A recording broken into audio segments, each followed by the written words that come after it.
Okay, we have a wonderful morning plan that we'd like to get started.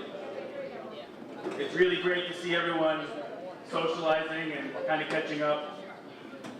That is what the Hall of Fame is all about. It's about bringing back Vikings from the past, Vikings who have accomplished things, and bringing us together and showing our community where we can go and where we came from. I'm Mike DeSanto. I'm the principal at Parsippany Hills High School, and I'm proud to be the principal and proud to be part of this Hall of Fame. Our second inductee is a graduate from the class of 1973. He was a football and wrestler at the Hills. He was a regional champ at Parsippany Hills High School and an all-county quarterback for the VPs. He went on to go to Annapolis and graduated from the Naval Academy in the class of 1977. Received the Coaches Award there to recognize a graduating varsity letter winner for outstanding qualities of academic effort, leadership, and loyalty. While in the Navy as a pilot, he received an award for heroic achievement in aerial flight. Okay, currently our inductee is I think he's still a pilot, or yes, he is. He's a commercial pilot, and I'd like to introduce Roger Fleischer, class of 1977.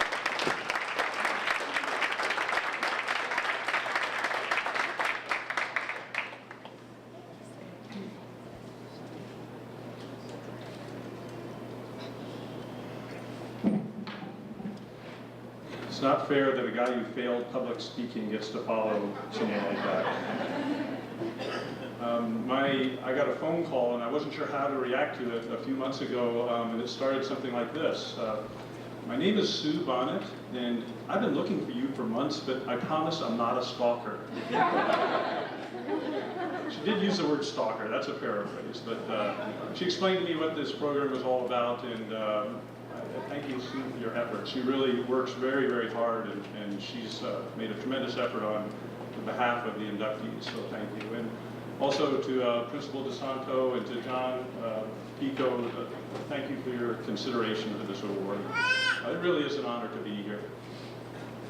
I'm going to change the game a little bit because very rarely in life do you get a chance, I knew this was going to happen, to honor someone. Usually you're doing it at a funeral or something like that, but I got permission from Sue to talk about one of my best friends, Jeff Patterson. And I knew he was going to be mad at me. Jeff is, I heard a very famous speaker say several times that famous people are rarely great, and great people are rarely famous. And Jeff's not famous, probably never been on the headlines anywhere. But anybody who knows Jeff recognize that he is truly a great person and a great man. He's pushing 60 now. He hasn't changed a bit since 40 years ago. Same character qualities that define him. I don't like to fly anymore because I know your eyes are getting bad. Same character qualities he had in high school, he has now, and I'm sure he had them even before high school, but he's just a terrific person. And if I can try to describe a few of those to you, I will, and I tell you, I'm not embellishing. This is really Jeff Patterson. If you were picking a team, if you were choosing the guys for a sporting event, you'd want Jeff on your team because he is tough, he is a competitor, and he's tenacious. And what a great group of abilities to be an infantry Marine Corps officer. If he met somebody on the street and the guy asked for his coat, Jeff would take his coat off, he'd put it on his back, and he'd reach into his wallet and he'd give him his last dollar. Because Jeff is, he's kind, he's selfless, he's and generous. He's just a wonderful man.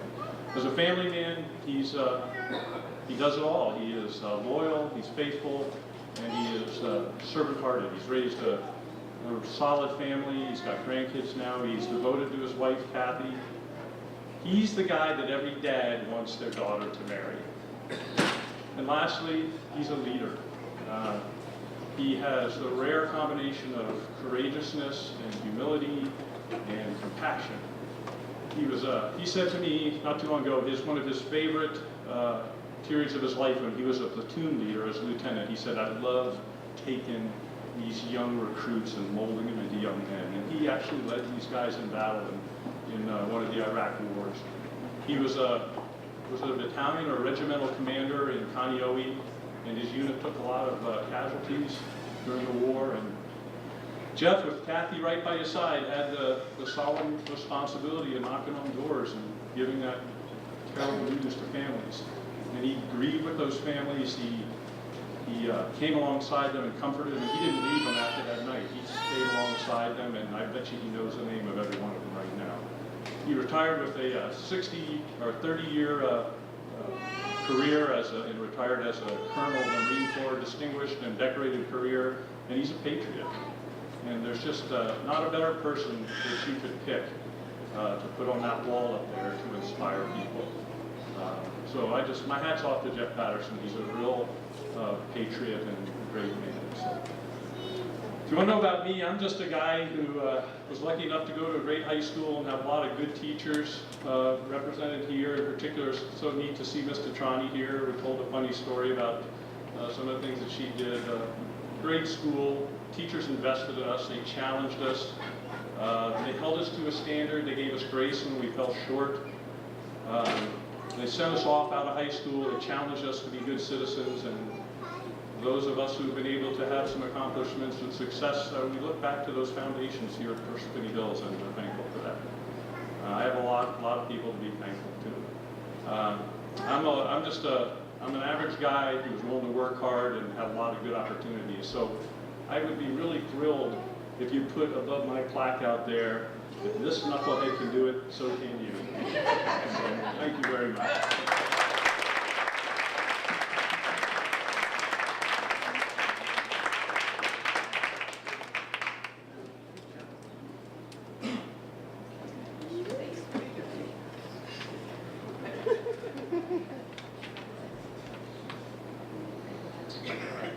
Okay, our next inductee was a wrestling and football co-captain in 1973. Studied American political systems at the United States Naval Academy. Was on the 1977 Dean's List. Received an MA in Strategy and International Affairs at the Naval War College in 1999. Marine Corps Command and Staff College in 1991, distinguished graduate. Had a 30-year military career with the United States Marine Corps from 1977 until 2007. Commandant's Chair and Professor of Strategy and Logistics at National Defense University. Chief of Staff, Marine Forces Pacific during Operation Iraqi Freedom. Senior Fellow, Chief of Naval Operations, Strategic Study Group 20. Commanding Officer, Battalion Landing Team. And Plans Action Officer, Joint Special Operations Command, Fort Bragg, North Carolina. Recipient of numerous military and service awards. From the class of 1973, Jeff Patterson.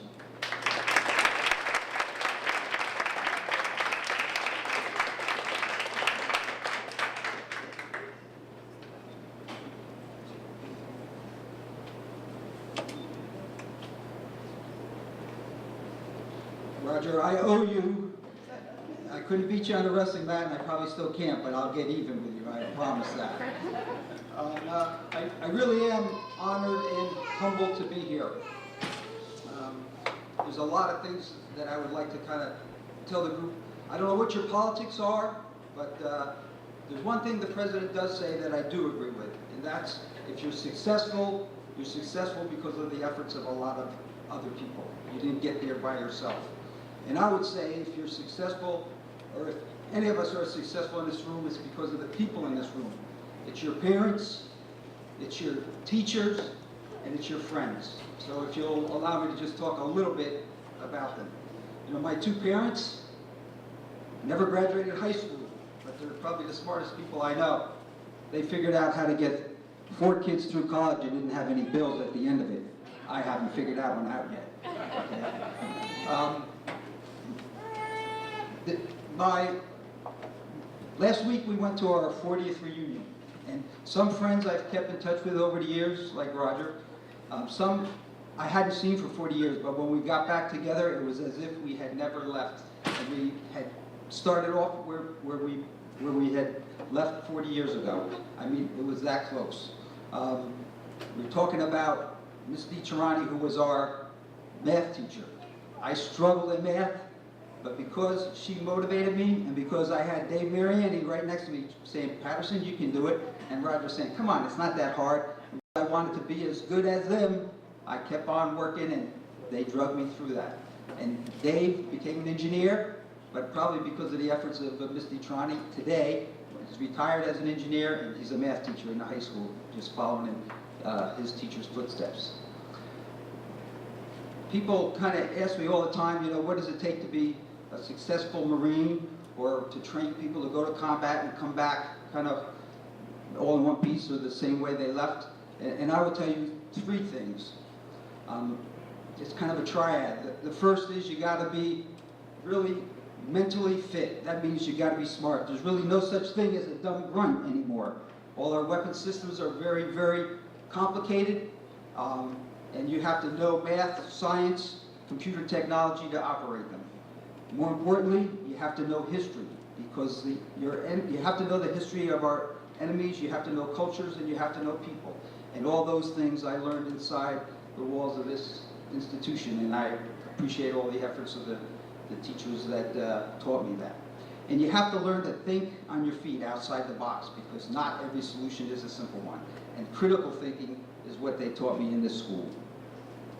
The other thing you have to have is physical fitness. Obviously, to be a Marine, heavy packs, 100 pounds, operating in 120-degree temperatures or -40, but you need physical fitness in anything you do. I'm a consultant now. We work on the Sandy recovery projects, and the days are long, and people that are physically fit are better able to handle the long days and the pressures. And I learned physical fitness inside the halls of the wrestling room, where Kenny Graham, who taught us never to quit, no matter how tired you were, you could keep on pushing. Coach Dietz and others that were on the football fields.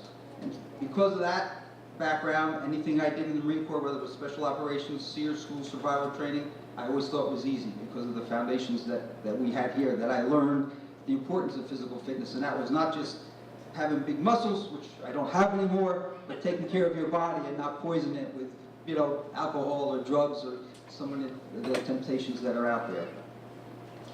And the last part of the triad is spiritual fitness. That's something you don't always get in a school. Okay? Actually, when we were in school, I kind of remember, I think it was Bert Manhoff who would swear and yell at us at halftime if we weren't doing well and spit in our face. But before he ever let us go on the football field, we had to bow our heads in prayer. And I would say that of all three, that's probably one of the most important, because no matter how physically fit you are, no matter how smart you are, bad things in life will happen, and it is your spiritual fitness that will carry the day and take you to the next level. And I hope that the teachers and the educators in this room will figure out a way to keep that, along with the mental and physical fitness that they taught somehow in our schoolhouses or in our families, because that's going to be the big difference in the future. I told you about friends. I went to the Naval Academy because Roger went to the Naval Academy. Back in those days, I mean, I know it's hard to believe, but we had long hair. And, you know, they said you're going to have to shave your head. And I don't think Roger liked the idea, and his mother and father weren't so sure he was ready to go. And they said, well, let's get Jeff to go with him. Maybe the two of those guys might go. And of course, when they approached my folks and said, it's free, they were all on board for that. So I owe my career, you know, the fact that I was there to Roger. The last thing I'll say about the school and why I love it so much is I met my soulmate here. My wife Kathy is a graduate of the class of 1973. So all the good things in my life happened because they started here in this institution, and I want to thank you and all that have put this together. Thank you very much.